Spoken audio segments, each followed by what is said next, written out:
বাড়ি গিয়ে কেয়ারলেস হয়ে যাবে না, কিন্তু আঘাত এখনো ঠিক হয়নি, প্রপার রেস্ট নেবে।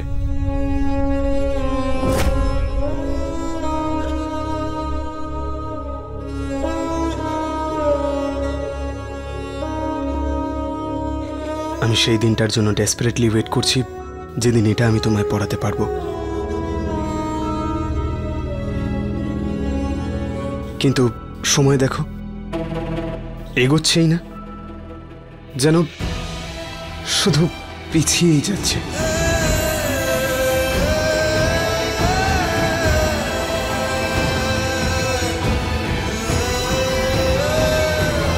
সৃষ্টি,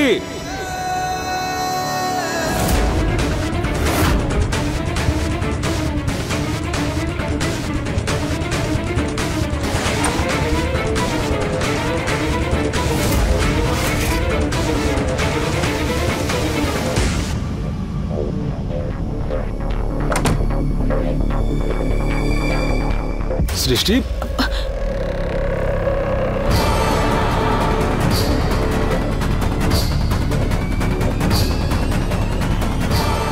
কি হলো? এটা হসপিটাল না?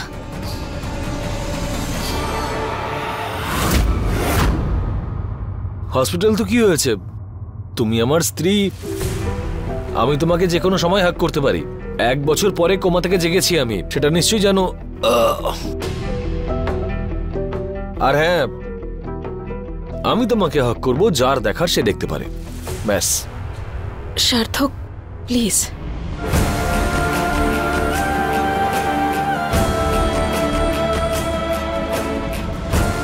আচ্ছা ঠিক আছে, মানলাম তোমার নিষেধ, কিন্তু হ্যাঁ, তোমাকেও আমার একটা কথা শুনতে হবে। যেই মুহূর্তে আমরা বাড়ি যাব, বাড়ি যাওয়ার পরে আমি তোমাকে যা যা বলবো তোমাকে সেটাই করতে হবে।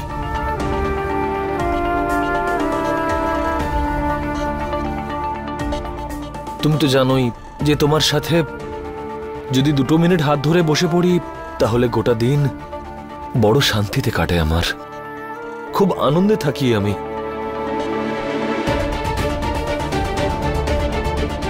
আর জানো, আমার মনে হয় যে এটা তোমার ভালোবাসাই যে আমাকে এই বিপদের মুখ থেকে বাইরে নিয়ে এসেছে, না হলে জানি না আমার কি হতো। তাছাড়া যদি আমি কোমাতেই থাকলে কি হতো? সার্থক, তার মানে এটাই যে যদি সারা জীবন কোমাতে থাকতাম, তাহলে তুমি কি করতে? আমার জন্য অপেক্ষা করতে, নাকি অন্য কারোর সঙ্গে জীবনে এগিয়ে যেতে? কি করতে তুমি?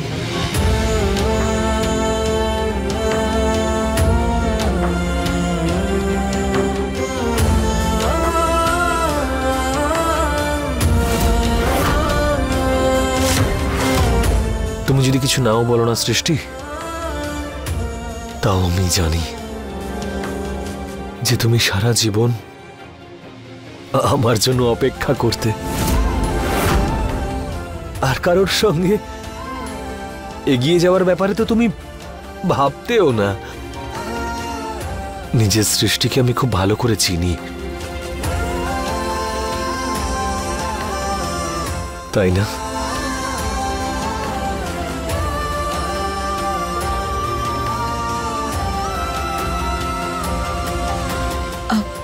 ব্যাগ।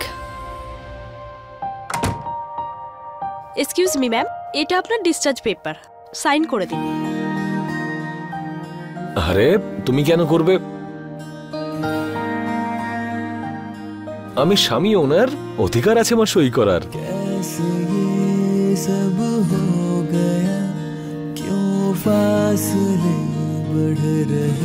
এই দেখুন, আপনি তো নামটাই ভুল লিখেছেন।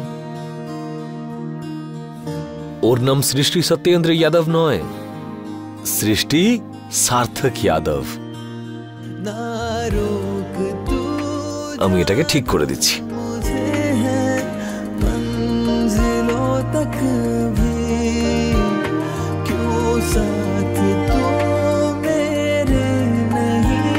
এই নিন, আর আগের যে ডকুমেন্টসগুলো আছে ওগুলোতেও চেঞ্জ করে দেবেন।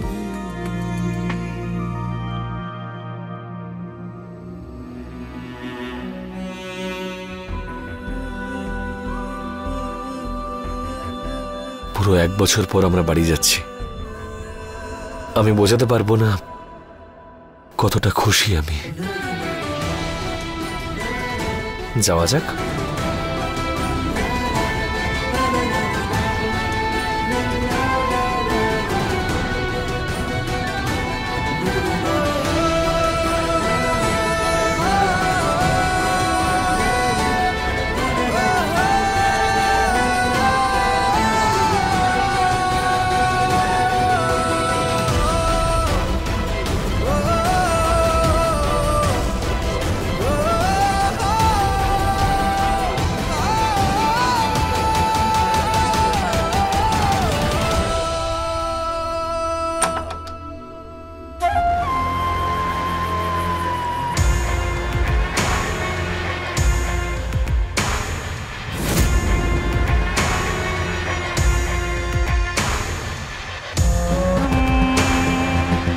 হাই, গৌতম জয়সওয়াল।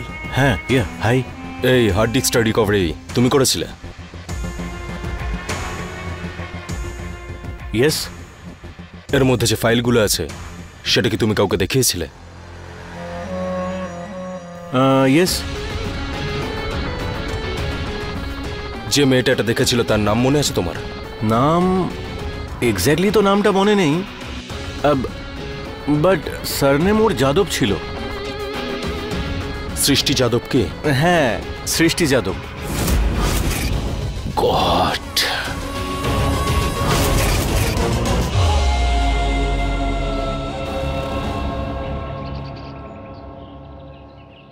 সাজা যেন ওর মনে হয় এটাই ওর ঘর। কল্যাণী, সার্থক আজকে আসছে তো, তাই আমি ওর সমস্ত জিনিসপত্র ওখান থেকে এখানে নিয়ে এসেছি। ঠিক আছে, এবারে তুই ওর ঘরটা এমন ভাবে সাজা যেন ওর মনে হয় ওরই ঘর। হ্যাঁ হ্যাঁ, এই সব কিছু তো আমাকে করতে হবেই। দেখো না, এই মেয়েটা যেন আর মেয়ে নেই, কোনো দেবীর রূপ হয়ে গেছে মহারানী। এইভাবে হাত বাড়িয়ে দাঁড়িয়ে আছে, আর ওর হাতে দুজনেই রয়েছে। এ হাতে সার্থক, এ হাতে অঙ্গদ। লুটে নাও দুজনের থেকে মজা। আচ্ছা ঠিক আছে কল্যাণী, এইসব কথা পরে হবে খন। হ্যাঁ, আগে ঘর ঠিক কর, দেখ কেমন অগোছালো হয়ে আছে। মা, আমি বলে দিচ্ছি, এসব কথা বলে টলে না কোনো লাভ হবে না। এবার একটা কাণ্ড ঘটাতে হবে। কি বলছিস তুই? আবার কি করবি তুই? হ্যাঁ, তোর মাথার মধ্যে কি চলছে বলতো? ও খুব ভক্তি ভরে প্রসাদ খেয়েছিল না ভগবানের। এবার এমন পিঁপড়ে লাগাবো না যে ঝটকা মেরে নিজে থেকেই সব ফেলে দেবে।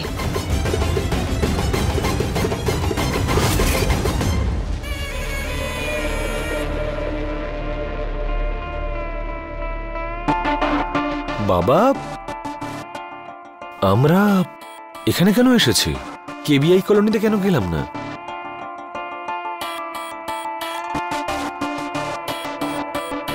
বাবা, আমাদের বাড়ি এখন এটাই। রিটায়ারমেন্টের পরে আমার পিএফ আর সেভিংসের যে টাকা ছিল তা দিয়ে আমি এখানেই বাড়ি নিয়েছি।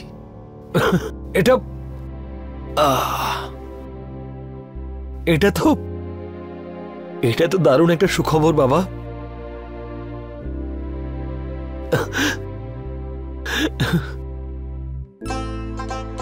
খুব ভালো লাগলো এটা জেনে। দেখো না, কত ল্যাভিশ সোসাইটি। আমি তো কখনো ভাবতেও পারিনি যে তুমি এরকম সিদ্ধান্ত নেবে।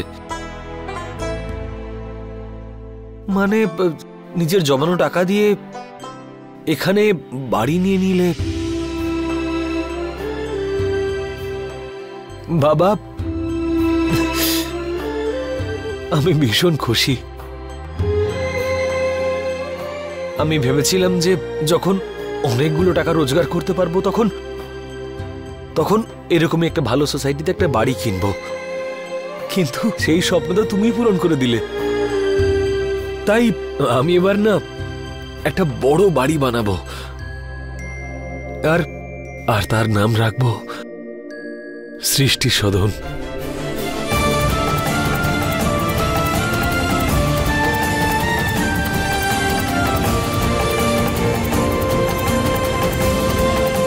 আজ কতদিন পরে আমি সেই পুরনো সার্থককে দেখতে পাচ্ছি, সেই বড় বড় কথা, বড় বড় স্বপ্ন।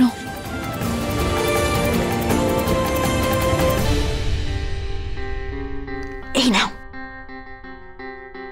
ওই সার্থক সাহেব আছে না, ওনার কাছে গিয়ে খোঁজ খবর নাও, যাও। কিন্তু ম্যাডাম, ওই সার্থক বাবু তো কোনোদিন ভালো মুখে কথাই বলেননি। আমরা তো নিচু শ্রেণীর লোক না, এইভাবে সোজা ওনার শরীরের কথা জিজ্ঞাসা করা। আমি বলছি তো তোমাকে যেতে, যাও। আচ্ছা শোনো, আসলে কি বলতো, ওর অ্যাক্সিডেন্ট হয়েছিল, তারপর ওর ব্যবহার একেবারে বদলে গেছে। ও অনেক বদলে গেছে। ওর আগের ব্যবহারের জন্য না ও খুব পস্তাচ্ছে এখন। তুমি এখন যদি ওর খোঁজ খবর নিতে যাও, তাহলে ও খুব ভালো করে কথা বলবে তোমার সাথে। তো যাও যাও যাও যাও। সার্থকের সব কথা মনে পড়ানোর জন্য এটা একটা চেষ্টা। ওকে সবকিছু মনে করাতেই হবে, না হলে আমার সব প্ল্যান একেবারে জলে চলে যাবে। সৃষ্টি, বাবা, তোমরা সবাই গোটা 1 বছর আমাকে সামলেছ, আর দেখো তোমাদের সবার ভালোবাসার জন্য আজকে আমি নিজের বাড়ি ফিরতে পারলাম। আর বাবা, তুমি কি না সহ্য করেছো এই গত 1 বছর। সব দায়িত্ব তো ভালোভাবে পালন করেছো তুমি, একটা নতুন বাড়ি কিনেছো। এবার না আমি যখন চলে এসেছি, এবারে সব দায়িত্ব আমার একার। আমি সবকিছু করব, আর তোমরা সবাই শুধু বাড়িতে বিশ্রাম নেবে।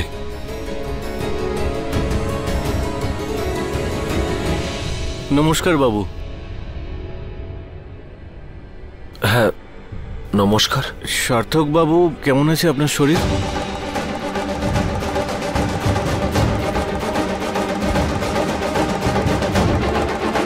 আগের থেকে ভালো আছি, কিন্তু আপনি কি? আমি তো এখানে প্রথমবার আসছি, তাহলে আপনি কি করে আমাকে চিনলেন?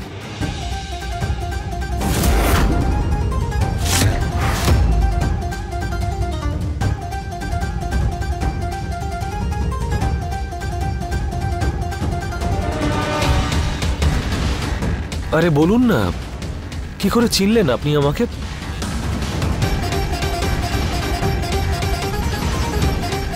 অ্যাক্সিডেন্টের আগেও কি আমি এখানে এসেছি নাকি? এরকমটা তো হচ্ছে না যে আমার কিছুই মনে পড়ছে না।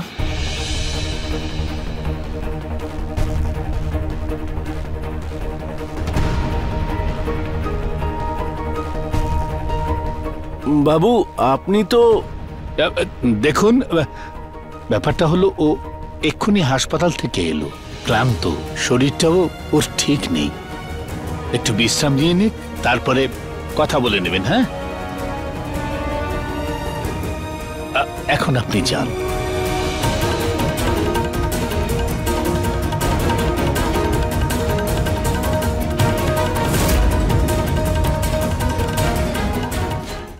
বাবা, আমি এখনো এটা বুঝতে পারছি না যে এই ওয়াচম্যান কি করে চিনল আমাকে। মানে আমি তো এখানে,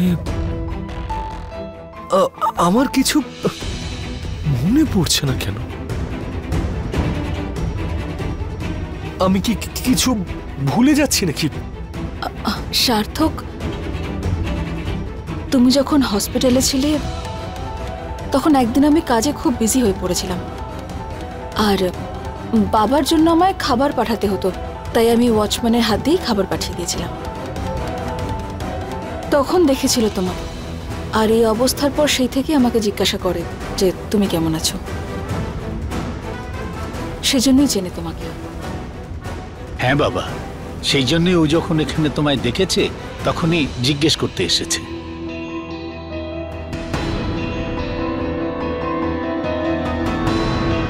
চলো ভেতরে চলো। হ্যাঁ হ্যাঁ বাবা।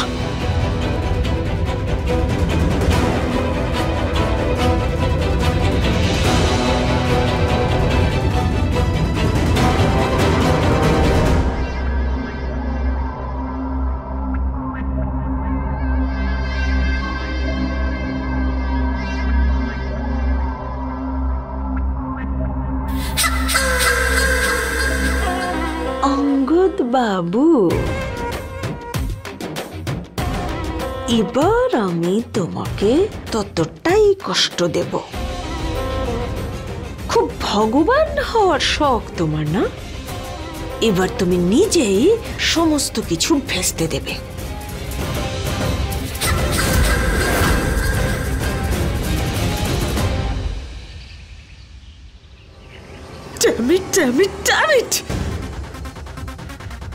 সৃষ্টি তার মানে তোমার ব্যাপারে সবকিছু জেনে গেছে গৌতম।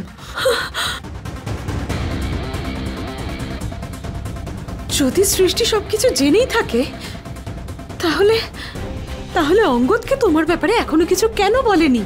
এক্স্যাক্টলি নভেলি, এটাই তো বুঝতে পারছি না যে ওই চালাক সৃষ্টির মাথায় চলছেটা কি। কিন্তু একটা কথা তো শিওর, যে যতক্ষণ ওই সৃষ্টি আমাদের বিরুদ্ধে কোনো প্রমাণ পাচ্ছে ততক্ষণ ও আমাদের কোনো ক্ষতি করতে পারবে না। কিন্তু নভেলি, এখন আমাদের এই খেলায় কিন্তু রিস্ক অনেক বেড়ে গেছে। এইসব স্ট্রেসের থেকে ভালো ছিল ওই অ্যাক্সিডেন্টও মরেই যেত, অন্তত এই বিষয়টাতে শেষ হতো। গৌতম, যদি অঙ্গদ বা মা সবকিছু জেনে যায় তখন আমরা শেষ হয়ে যাবো। নভেলি, এরকম কিচ্ছু হবে না। আমরা প্ল্যানে একবার ফেল করেছি, তার মানে এটা নয় যে বারবার প্ল্যান ফেল হবে। What do you mean? তার মানে হচ্ছে যে নভেলি, শাস্ত্রতে লেখা রয়েছে যে জন্ম নেয় তার মৃত্যুও হয়।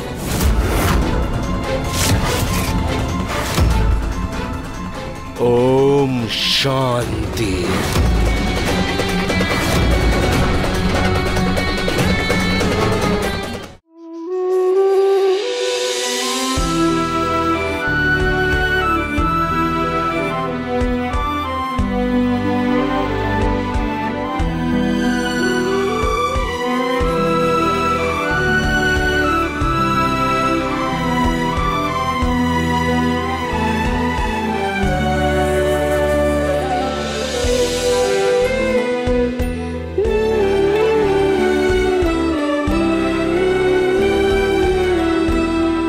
তোর অ্যাক্সিডেন্টের কথা শুনে তো আমার কি চিন্তা হচ্ছিল কি বলবো।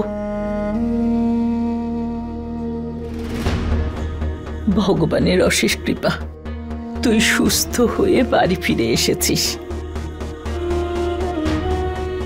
আর আজ এতদিন পরে তুই আমাদের সাথে থাকতে এসেছিস, ব্যাস আমি আর কিচ্ছু চাই না রে। এতদিন পরে থাকতে এসেছি মানে?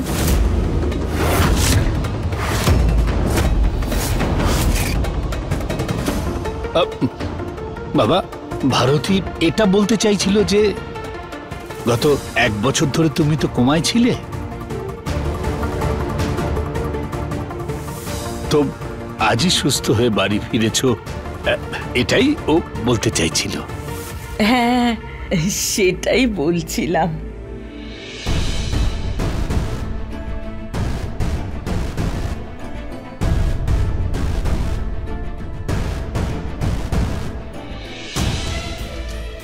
মা, এই সব সম্ভব হয়েছে তোমার আর বাবার আশীর্বাদের কারণে।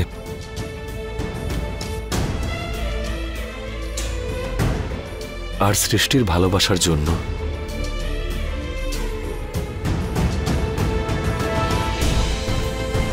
এটা তো সৃষ্টিরই প্রার্থনার পুজো অর্চনার ফল যে আজকে আমি আবার ঠিক মতন বাড়ি ফিরতে পারলাম।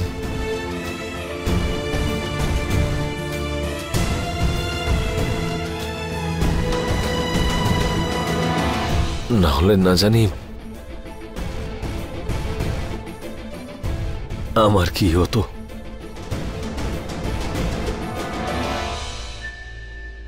এই সার্থক, তোর এই সৃষ্টি তোর কিছু কি করে হতে দিত? আরে তোর জন্য কত যত্ন, কত ব্রত, কত প্রার্থনা করেছে জানিস তুই?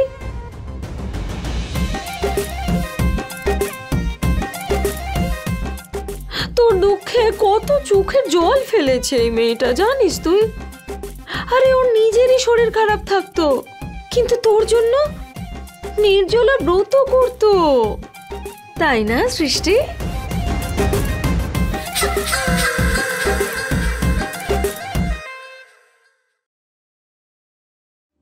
আমি জানি দিদি, আমার সৃষ্টি এরকমই।